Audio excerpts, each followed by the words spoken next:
What would you do if you had no money, no home, and a child depending on you? Would you give up? Or would you fight with everything you've got? This is the true story of a man who faced exactly that, Chris Gardner. He wasn't born lucky. He wasn't handed opportunities. In fact, life gave him every reason to quit, but he chose to rise.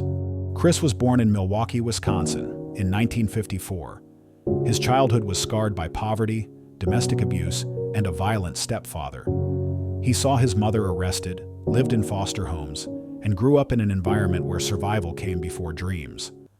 As an adult, Chris tried his hand at the medical field, but life kept throwing punches. He invested in a medical device business that failed. Money ran dry. His wife left him. And then, he found himself homeless, sleeping in train station bathrooms with his toddler son. Picture this: a man with nothing but a dream and a child in his arms, standing in a world that kept telling him no. One day, Chris saw a man stepping out of a red Ferrari. He asked, "What do you do?" The man said he was a stockbroker. That moment planted a seed.